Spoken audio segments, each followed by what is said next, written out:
Satu lagi, Hakim Agung menjadi tersangka penerima suap terkait penanganan perkara di Mahkamah Agung.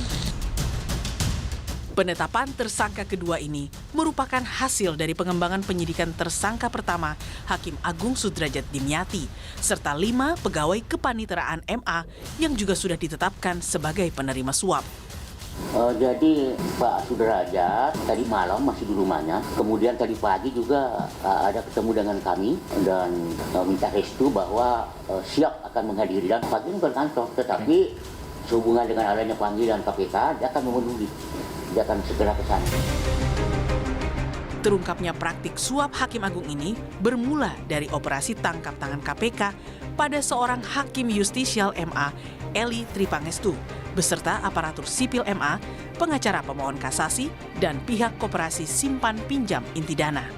Terkait sumber dana yang diberikan YP dan ES kepada majelis hakim berasal dari HT dan EDKS. Jumlah uang yang kemudian diserahkan secara tunai oleh YP dan ES pada DY sejumlah sekitar 202.000 Singapura dolar atau setara dengan 2,2 miliar.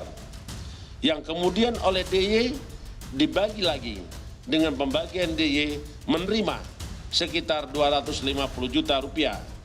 MH menerima sekitar 850 juta rupiah, ETP menerima 100 juta rupiah, dan saudara SD menerima sekitar 800 juta rupiah yang penerimaannya melalui saudara ETP. Rekam jejak Hakim Agung Gazalba pun disorot. Salah satunya kala ia menjadi anggota majelis yang memangkas hukuman mantan Menteri Kelautan dan Perikanan Edi Prabowo dari 9 tahun menjadi 5 tahun penjara. Salah satu alasan hakim yang meringankan Edi karena ia telah bekerja dengan baik sebagai Menteri KP. Sudrajat Dimyati dan Gazalba Saleh disebut bukan Hakim Agung pertama yang terjerat kasus. Awal tahun 2000 lalu, ada 3 Hakim Agung lain yang pernah menjadi terdakwa. Namun hakim kala itu memutus, persidangan tak dapat dilanjutkan. Mungkin media semua lupa. 3 Hakim Agung tidak hanya sampai tersangka, tapi terdakwa. Cuma nyampe di PN dilepaskan. Ya, karena eksepsi mereka diterima oleh hakimnya. Ya, junior-juniornya kita paham lah. Lepas, bukan bebas. Sebenarnya bisa dakwaan bisa maju lagi, cuma tidak dilanjutkan. Indikasi jual beli perkara di Mahkamah Agung disebut sudah terjadi sejak lama. Sistem pengawasan di Mahkamah Agung pun dikritik karena dianggap gagal mendeteksi mafia perkara di tubuh MA. Data KPK menunjukkan ada 34 koruptor dari aparat penegak dan pelaku hukum. 21 diantaranya merupakan hakim dari seluruh tingkat, mulai dari pengadilan negeri hingga hakim Mahkamah Agung. Sejatinya, hakim menyandang predikat wakil Tuhan karena diberi tugas dan tanggung jawab mengadili pihak yang benar dan salah. Namun ketika para wakil Tuhan ini justru termakan godaan dan rayuan rasuah, kemana lagi masyarakat bisa mempercayakan penegakan keadilan?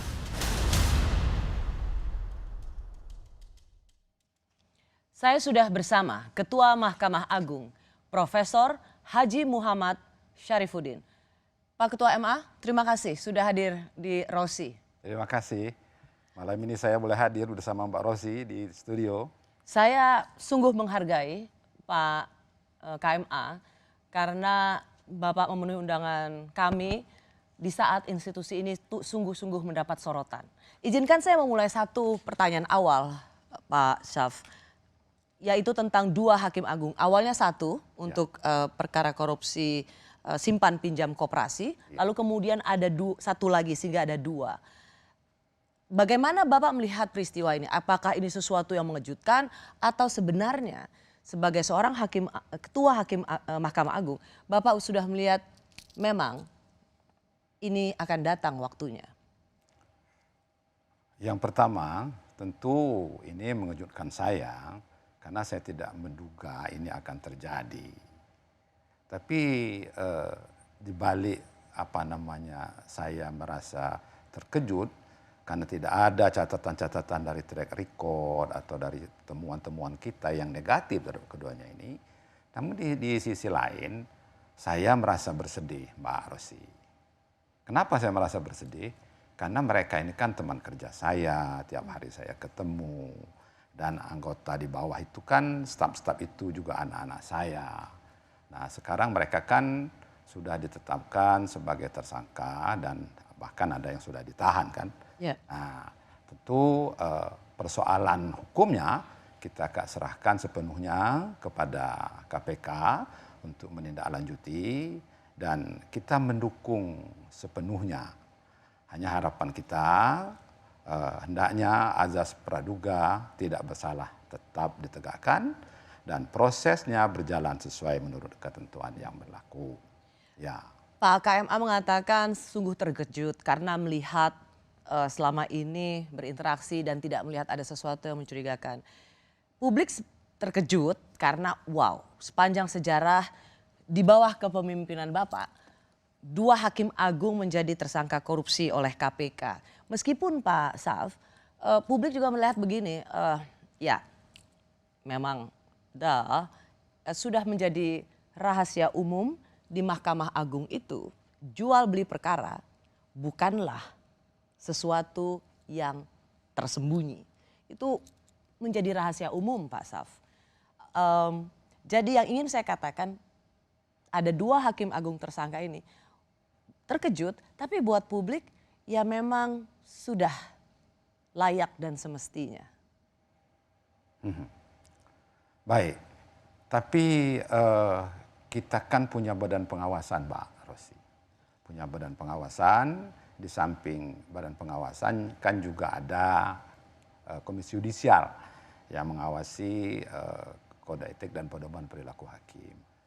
Baik dari catatan badan pengawasan maupun dari catatan komisi yudisial yang disampaikan kepada kita, tidak ada catatan yang masuk ke kita bahwa kedua orang ini melakukan pelanggaran kode etik. Itu yang saya maksud. Kalau saya balik pertanyaannya Pak, ketika ada dewan pengawasan, Ya. ada komisi yudisial tidak menerima catatan ini, bukan berarti mereka telah atau tidak pernah melakukan upaya pemerasan jual beli perkara. Bisa saja ada masukan tetapi tidak didengar oleh KY maupun dewan pengawas, sebutannya Badan pengawas. badan pengawas. Ya. Jadi memang ada pembiaran oleh badan pengawas terhadap track record 2 hakim ini. Saya rasa tidak ya Pak.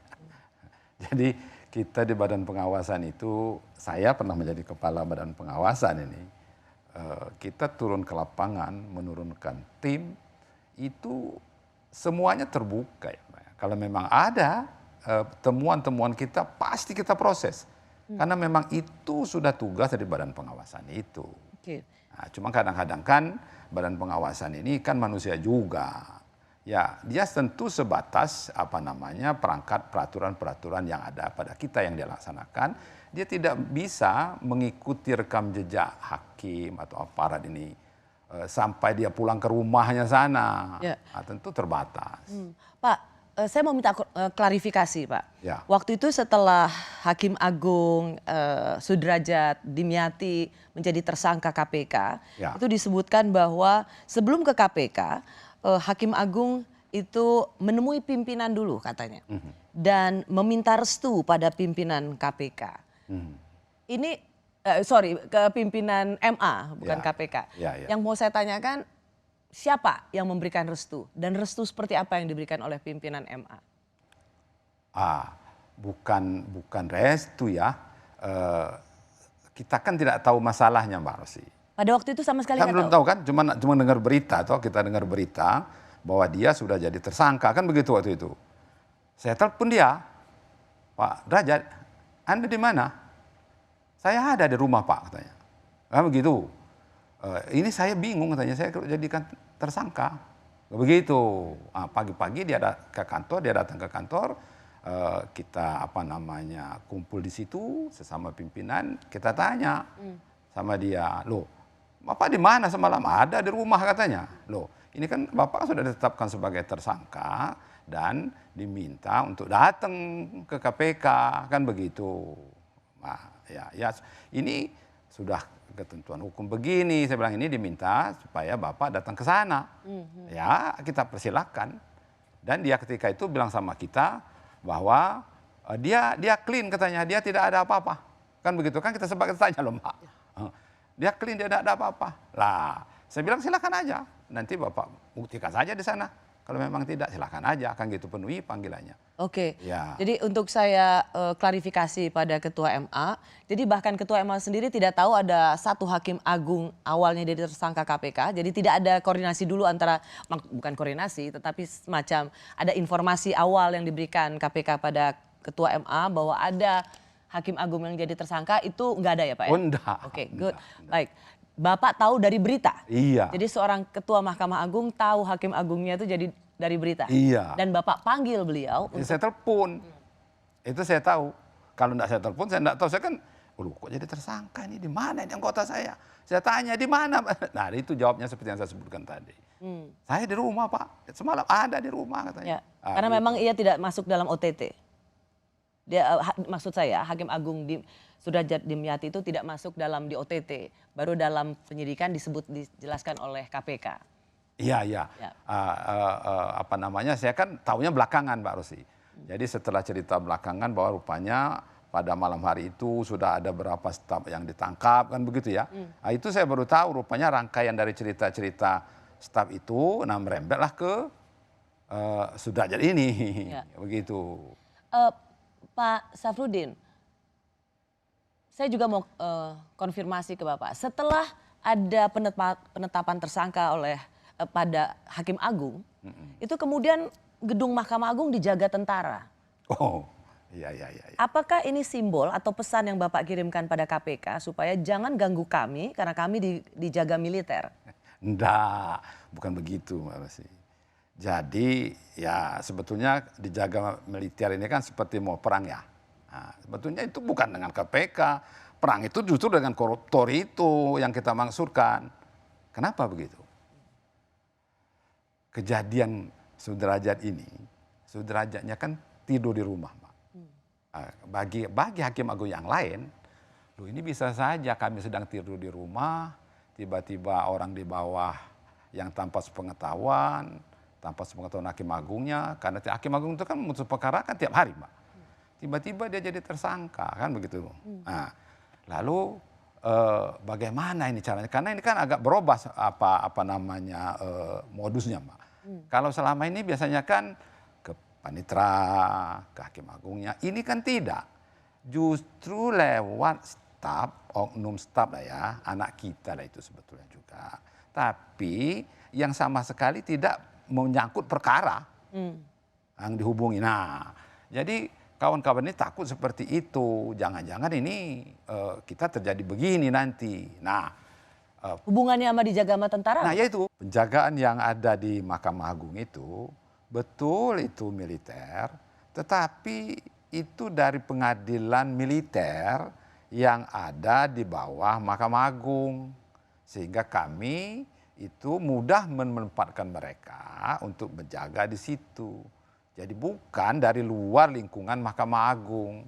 Tapi saya mau menutup pertanyaan saya soal tentara ini. Karena cukup aneh kalau Mahkamah Agung setelah Hakim Agungnya ditetapkan sebagai tersangka lalu kemudian dijaga militer. Apakah ini akan permanen? Itu pertanyaan saya, Pak. Oh ya. Apakah akan seterusnya atau enggak gitu, oh, ya, Pak? enggak, tentu tidak ya. Tidak benar kalau itu penjagaan itu diarahkan seperti menghalangi KPK. Oh tidak, sama sekali tidak. Kami justru mendukung sepenuhnya kegiatan KPK itu, dan saya malah berterima kasih. Dengan begitu, dengan jalannya hasil pemeriksaan seperti ini, saya kan bisa tahu, ini kalau begini ini yang tidak baik ini siapa, yang mana. Momentum untuk bersih-bersih. Iya, jadi kita bisa berterima kasih sehingga yang tidak baik ini ya bisa dibersihkan, bisa diamputasi. Baik. Supaya tidak menularkan yang ke yang lain, justru malah. Ditetapkannya 2 Hakim Agung dan sejumlah pegawai kepanitraan MA sebagai tersangka kasus suap seakan memperkuat dugaan maraknya main perkara di lembaga tertinggi peradilan ini. Apa kata Ketua Mahkamah Agung? Saya dan Mas Eko sebagai lawyer itu mengakui secara jujur bahwa kami menyerahkan uang. Menyerahkan uang kepada salah seorang di Mahkamah Agung, tapi kami tidak tahu dia panitera atau bukan. Intinya kami akan buka semuanya, kami siap menerima hukumannya, karena itu ketaatan kami ya. Sebagai penegak hukum, kami merasa moralitas kami sangat rendah. Kami bersedia untuk dihukum yang seberat-beratnya dan harapan kepada semua pengacara tidak mengulangi hal-hal seperti ini. Bang, yang Anda mau katakan bahwa Anda mengalami pemerasan demikian atau sebaliknya atau seperti apa? Memang awalnya ada permintaan atau niat awal itu dari siapa? Ada permintaan. Intinya ada permintaan. Artinya bahwa permintaan itu yang disampaikan Desi kepada Anda atau langsung Pak Sudrajat? Boleh ya? Gimana? Oh bukan, saya tidak kenal sama Hakim Agung. Oh nggak kenal, berarti dari Desinya ya? Iya, nggak kenal. Oh gitu. Bersama saya Ketua Mahkamah Agung Profesor Haji Muhammad Syafruddin. Pak Saf, ada permintaan. Jadi ini menunjukkan atau frasenya ingin memperlihatkan bahwa ada permintaan dari Mahkamah Agung. Terlepas siapapun yang meminta itu. Maksudnya permintaan Supaya perkara ini bisa sesuai dengan keinginan kliennya, pemohonnya, pengacaranya. Jadi frasenya di sini ada permintaan, itu yang saya dengar tadi. sejauh saya tahu, saya sih tidak pernah mendengar ya Mbak ya, ada orang kita yang melakukan permintaan. Kalau kita tahu kan pasti sudah kita tindak Mbak. Badan pengawasan itu setahun ini saja sudah hampir 179 mungkin yang ditindak Mbak. Ya. Melakukan penindakan maksudnya? Iya, jadi kalau memang ada, kita tahu pasti kita proses. Tidak mungkin kita diamkan. Tidak mungkin.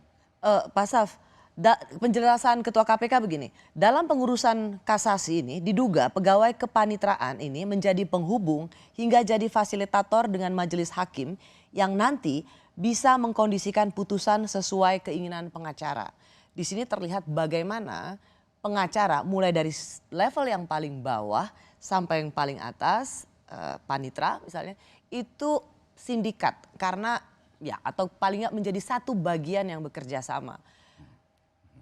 Ini hakim yang menyuruh panitra untuk beroperasi atau sesungguhnya praktek yang ada, Pak Saf, kelompok panitra ini memang menjadi korlap atau operator-operator hakim untuk jual beli perkara. Baik, kalau kita lihat kejadian yang sekarang ini, itu makanya saya bilang saya berterima kasih dengan KPK tadi justru membuka mata kami bahwa ternyata sekarang ini justru dari bawah itu dia masuk. Dari bawah itu, dari staf-staf kita itu. Nah oleh karena itu, karena ini kita dengar seperti itu, kita segera melakukan tindakan Mbak Rosi. Kita lakukan rotasi dan mutasi terhadap staf-staf kita. Ada 17 yang sudah kita rotasi dan mutasi dan akan... Di Mahkamah Agung? Iya, akan terus kita lakukan. Lalu di antara yang dirotasi dan mutasi ini, ada yang termasuk juga di antaranya staf-staf itu semua dan panitera pengganti. Tapi tidak bisa sekaligus. Karena seperti panitera pengganti, Mbak. Kalau dimutasi sekaligus, ini akan mengganggu persidangan justru. Jadi nggak bisa potong satu kaki, satu angkatan sekaligus. Ya kan harus ada pengganti, Pak. Harus ada pengganti. Nah, oleh karena itu sekarang kita sedang merekrut pengganti, seleksi panitera pengganti itu. Nah, panitera pengganti yang sekarang ini kita seleksi, kita lebih ketat, jauh lebih ketat daripada yang sudah-sudah. Kita meminta rekam jejak dari kita sendiri, dari Badan Pengawasan, dari Komisi Yudisial, dari KPK juga, dan dari PPATK, serta kita melakukan analisis LHKPN, dan kita juga meminta pendapat daripada pimpinan calon itu, yaitu kepada ketua tingkat pertama dan ketua tingkat bandingnya. Sejauh mana pengamatan mereka integritas terhadap calon ini. Nanti setelah ini masuk dan sudah mendapat pendidikan, nah ini baru akan kita mutasi yang ada di dalam ini. Menggantikan itu. Pak, tadi kan panitra, sebenarnya ini cerita lama sih Pak. Panitra itu bagian dari kelompok yang ikut jual beli perkara. Bahkan sering ada yang bilang, wah ya deketin aja panitranya untuk bisa dapat ke hakimnya atau majelis hakimnya. Tadi Bapak mengatakan bahwa dua hakim ini nggak ada track record yang terima masukannya, yaitu untuk 2 temuan Hakim Agung Sudrajat Dimyati dan juga Ya. Gazalba itu. Ya. Tetapi Pak, publik mencatat bahwa Hakim Agung Sudrajat Dimyati ini dia pernah punya kasus yang cukup besar. Dia ingin jadi Hakim Agung, calon Hakim Agung. Ada insiden soal mencoba melobi Komisi 3 di toilet waktu itu. Dan kemudian batal jadi Hakim Agung. Tapi kemudian coba lagi dan jadi Hakim Agung. Kan seharusnya ini sudah jadi jejak awal bagaimana Mahkamah Agung tidak lagi menerima kualitas hakim yang coba-coba bermain hanya untuk mendapatkan ambisinya sebagai Hakim Agung. Ya, baik Mbak Rosi. Jadi sekarang proses seleksi Hakim Agung ini berbeda dengan dulu. Jadi proses seleksi Hakim Agung ini itu mendaftarnya ke Komisi Yudisial. Jadi di Komisi Yudisial inilah diseleksi, kemudian lulus dari seleksi Komisi Yudisial, diteruskan ke DPR. Nanti dipit juga di DPR, mana yang lulus di DPR baru diteruskan ke Presiden, kemudian menjadi SK, itulah yang kita terima. Paham Pak, tapi apa Jadi kita tidak bisa menolak. Maksud saya kita tidak bisa menolak yang sudah dilulus. Oh kita tidak bisa, oh jangan yang ini, tidak bisa. Kita harus menerima apa yang sudah lulus itu. Nah, dan itu ada di KY? Iya, yang melakukan seleksi awal penerimaan itu seleksinya ada di Komisi Yudisial. Ya, nah kita hanya menerima dan yang saya maksudkan tadi selama beliau itu jadi Hakim Agung, nah itu yang saya tidak menemukan catatan temuan-temuan itu terhadap yang temuan soal misalnya main perkara, terima duit Pak. Tapi apakah bisa temuan itu juga atau sense atau seleksi atau melihat hakim yang baik itu dilihat dari vonisnya.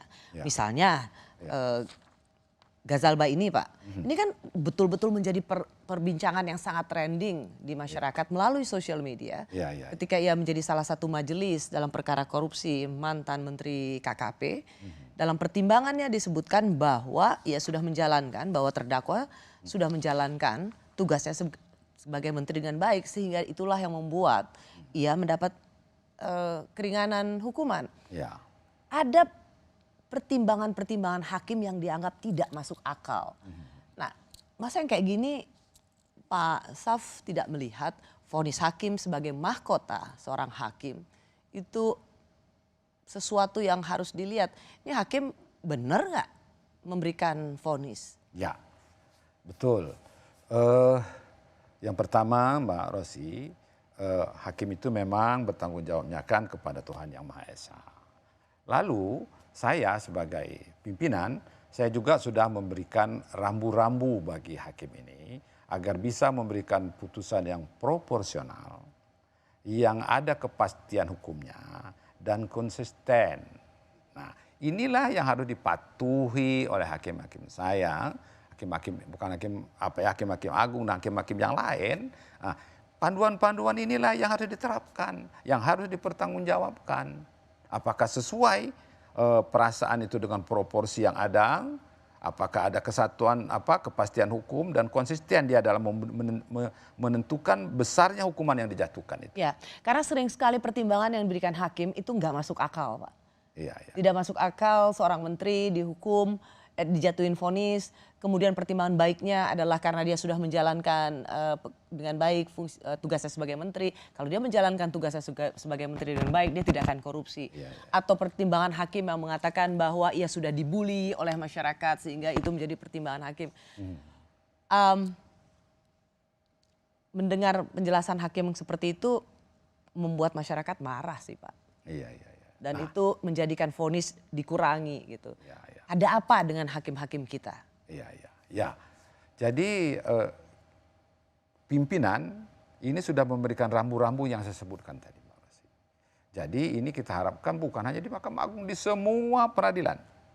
Supaya memberikan hukuman itu yang proporsional, yang tidak terjadi disparitas, yang ada kepastian hukum, yang konsekuen. Kita sudah membuat ada kesepakatan kamar, ada sentencing guideline khusus untuk tipikor itu, ada jurisprudensi yang bisa dilihat oleh hakim-hakim ini hanya dengan mengklik direktori putusan sudah bisa dia lihat rambu-rambu itu. Nah, ini yang kita harapkan kepada hakim-hakim ini agar ini menjadi pelajaran, menjadi pertimbangan betul ketika kita menjatuhkan hukuman itu. Nah, Karena catatan KPK sebenarnya tak kurang dari 21 hakim. Tentu Hakim Agung baru 2. Harapannya berhenti di 2, Pak. Nggak kurang dari 21 hakim terbukti praktek korupsi. Artinya di sini saya mau mengatakan bahwa nggak heran kalau ada 21 hakim berdasarkan catatan KPK yang terbukti praktek korupsi. Karena kalau melihat kualitas vonisnya saja, itu orang bisa jadi bersyakwa-sangka. Tidak ada vonis yang murni berdasarkan pertimbangan hakim tanpa iming-iming lainnya. Hakim kemudian bisa dengan sangat mudah mengatakan saya bertanggung jawab pada Tuhan. Tidak ada yang boleh mengintervensi, tidak boleh ada yang menekan. Tetapi jangan sampai hakim itu seenaknya memvonis, tapi kemudian mencederai keadilan masyarakat dan berlindung di balik hakim tidak boleh diintervensi. Ya itu memang yang saya harapkan. Jangan bersembunyi di balik independensi. Nah, hakim-hakim ini agar perhatikan betul perasaan keadilan yang tumbuh di masyarakat itu. Nah, saya mengenai hakim-hakim yang 21 tadi ya dibilang. Catatan KPK. Ya, 21 ya. Kalau kita lihat jumlah hakim kita kan ada 8.000, Mbak. Banyak sekali hakim kita ini. Jadi kalau dilihat itu cuma sedikit. Cuman walaupun cuma sedikit, saya juga tidak mendaki itu ada. Ya. Nah, apa yang ingin saya katakan? Sesungguhnya masih banyak hakim-hakim kita ini yang bagus, Mbak Rosi. Baik di tingkat Mahkamah Agung, di tingkat banding, di tingkat pertama. Itu masih banyak hakim-hakim yang bagus-bagus yang menegakkan hukum dan keadilan itu dengan benar. Saya setuju kalau memang yang tidak baik, kita dukung sepenuhnya. Yang tidak baik itu bagaikan penyakit di dalam tubuh kita. Yang apabila tidak diamputasi maka dia akan merembet kemana. Karena itu kita dukung penuh itu KPK. Pak Saf, saya akan masuk dalam bagian berikutnya. Tapi saya akan memberikan pengantar seperti ini. Dalam catatan KPK dalam kurun waktu 2019-2020, setidaknya ada 20 koruptor, Pak, yang hukumannya tuh disunat oleh Mahkamah Agung, baik di tingkat kasasi maupun di PK. Sorotan ini kemudian memunculkan publik rindu pada sosok Hakim Agung bernama Artidjo Alkostar. Masihkah kita bisa dapatkan seseorang seperti almarhum Artidjo Alkostar?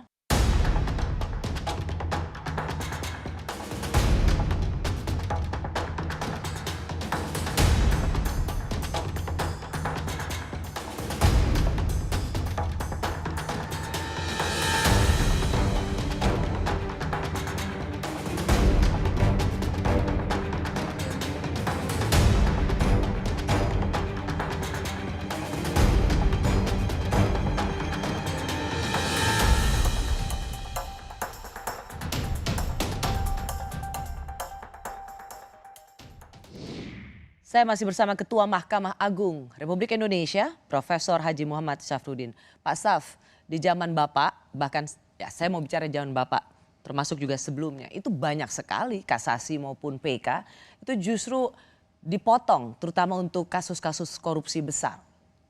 Kok bisa? Ya, seperti saya sebutkan tadi, saya berulang-ulang menyampaikan, saya minta hakim-hakim saya semuanya jangan bersembunyi di balik independensi. Tegakkan hukum itu sesuai dengan rasa keadilan dan kepastian hukum yang ada dan tumbuh berkembang di dalam masyarakat. Nah, saya tidak bisa menjatuhkan hukuman kepada hakim kalau dia menjatuhkan, misalkan dia mengurangi hukuman. Nah, saya tidak bisa langsung menghukum dia.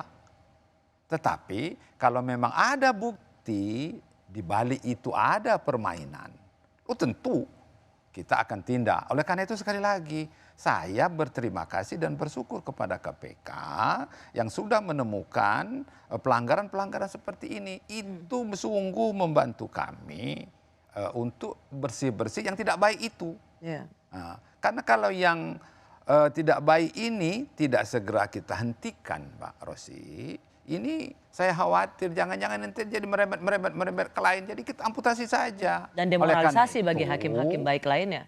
Ya, oleh karena itu ketika di awal saya menjabat, saya sudah sampaikan bahwa bagi hakim-hakim yang dan anggota-anggota kita yang tidak bisa dibina, binasakan saja.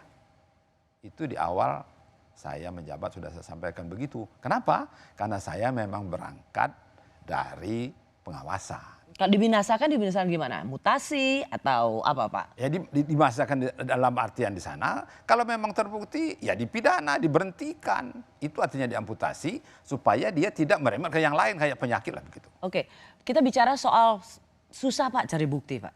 Ya. Antara pengacara, panitra itu sebuah struktur tak terlihat yang terus beroperasi soal memenangkan perkara ini. Ya, ya. Termasuk hakimnya juga. Ya. Saya pernah mewawancarai Angelina Sondah. Ya. Ketika kasus-kasus besar di zaman Pak Artijo Alkostar. Itu selalu dibilang gini, siapa dulu nih hakim agungnya. Kalau udah misalnya Pak Artijo Alkostar, udahlah mendingan jangan PK deh. Atau karena apa? Udah pasti lebih berat. Kita nggak punya lagi Pak hakim agung yang ditakuti oleh koruptor. Baik, Pak. Kalau yang dimaksudkan itu menghukum berat, saya rasa sesungguhnya masih banyak hakim-hakim kita yang seperti itu. Tapi bisa kita lihatnya itu di kasasi. Banyak di tingkat kasasi itu yang di tingkat pertama, tingkat banding rendah sampai di kasasi naik. Banyak sekali. Tapi kalau di tingkat PK memang peraturannya di tingkat PK ini tidak boleh lebih naik. Kalau nurun boleh.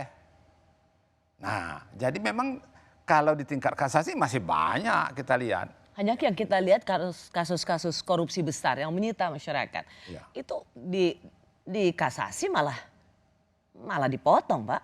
Ya, mungkin ada beberapa di antaranya begitu, Mbak Rosia. Tapi Biasanya, ada juga yang beberapa di antaranya yang lain yang naik. Ada juga seperti itu, banyak juga.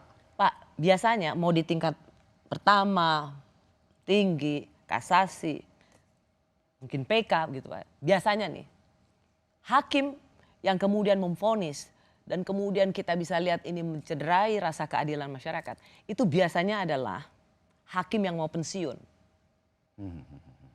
Benar nggak? Ya, saya sih tidak bisa membenarkan seperti itu ya. Karena banyak juga hakim yang mau pensiun yang tidak begitu. Yang sudah pensiun, yang mau pensiun, yang tapi tidak ini adalah begitu. salah satu pola yang kami baca. Tetapi bahwa ada kalau juga udah mau memang. deket mau pensiun, udahlah terserah aja dia kasih vonis karena ada sesuatu di dalamnya. Benar nggak Pak? Memang ada juga mungkin bisa dilihat satu dua yang seperti itu ya. Tapi tidak semua seperti itu. Tidak semua seperti itu. Banyak hakim kita yang sudah pensiun ini yang tidak begitu. Ya mungkin ada juga satu dua ya yang begitu. Nah tapi ini kan saya tetap mengharapkan kepada hakim seperti yang saya sebutkan tadi. Mau pensiun, tidak mau pensiun, masih baru, sudah lama. Kalau menjatuhkan hukuman agar proporsional. Sesuai dengan tingkat kesalahannya. Nah ini yang Menurut Bapak apakah arahan dari Ketua Mahkamah Agung diikuti oleh hakim-hakimnya? Sejauh yang saya tahu, karena peraturan itu sudah kita berikan banyak sekali Pak. Lewat peraturan Mahkamah Agung, lewat SEMA, lewat pembinaan. Ini kita sampaikan kepada semua hakim supaya ini ditaati apa yang sudah kita laksanakan ini. Bahkan kita sudah membuat sentencing guideline yang saya sebutkan tadi untuk khusus pasal 2 dan pasal 3 tindak pidana korupsi itu. Ini sudah betul-betul kita arahkan agar hukuman itu sesuai dengan perasaan keadilan yang hidup dan berkembang di masyarakat. Contoh yang Pak. Dan sesuai dengan sesuai dengan tuntutan hukum itu sendiri. Contoh yang paling baru adalah binomo Pak, soal bagaimana para nasabah saat mengeluh vonis hakim itu juga jauh lebih rendah daripada tuntutan jaksa.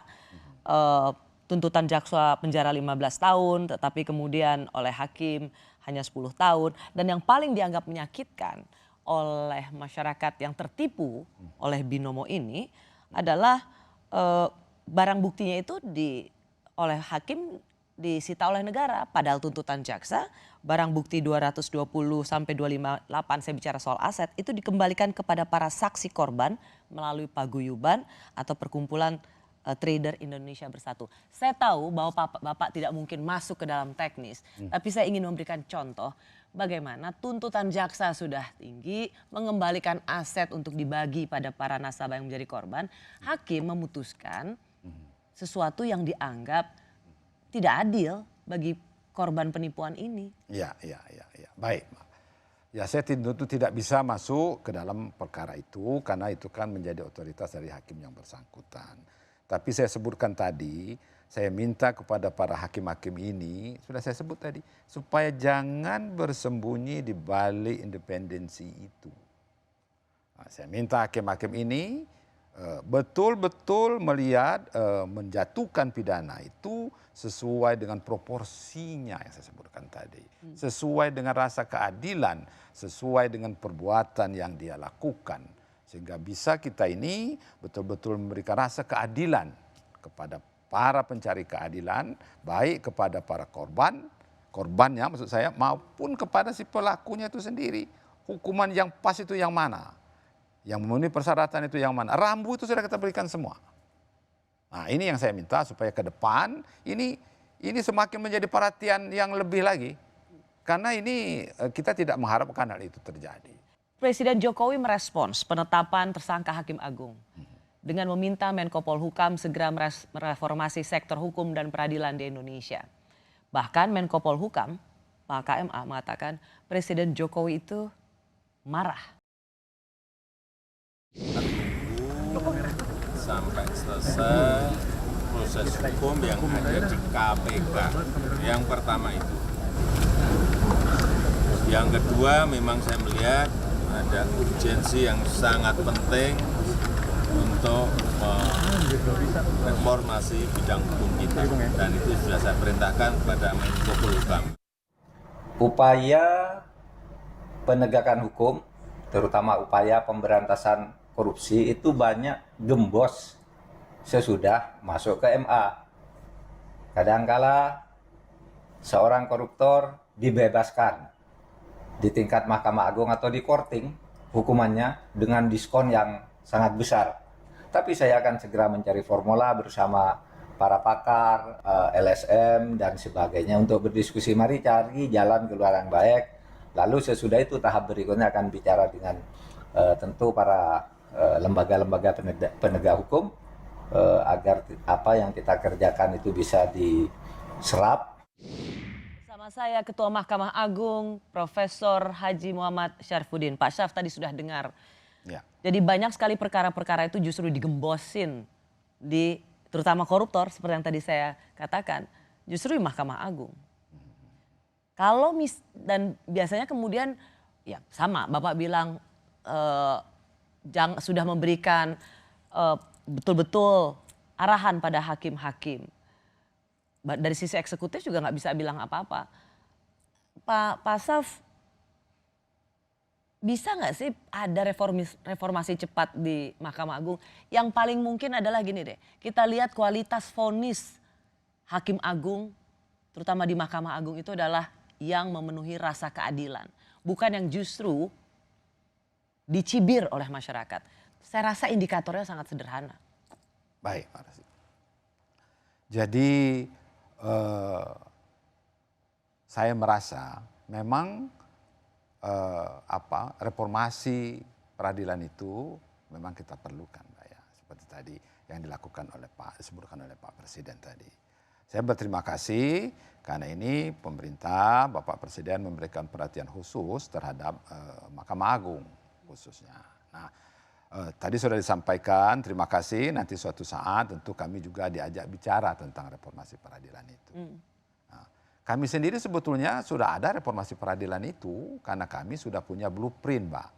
Meski itu tidak terasa sih Pak, mohon maaf, itu tidak terasa. Ya, blueprint itu sudah ada sejak 2003 sampai dengan 2010, kemudian 2010 sampai dengan 2035. Kami di situ dalam mengimplementasikannya, kami juga sudah membentuk tim pembaruan. Yang di tim pembaruan itu bukan hanya internal tapi juga dari eksternal.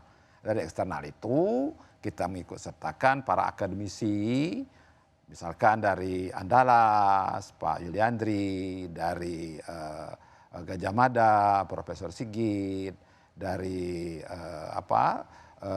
Pajajaran, Profesor Susi, Profesor Topo Santoso dari UI. Bapak ingin mengatakan bahwa semua pakar itu ikut terlibat untuk menjadi bagian dari reformasi Mahkamah Agung. Juga unsur masyarakat sipil ikut memberikan masukan kepada kami untuk menangkap aspirasi masyarakat dan ekspektasi masyarakat apa yang ingin kami implementasikan.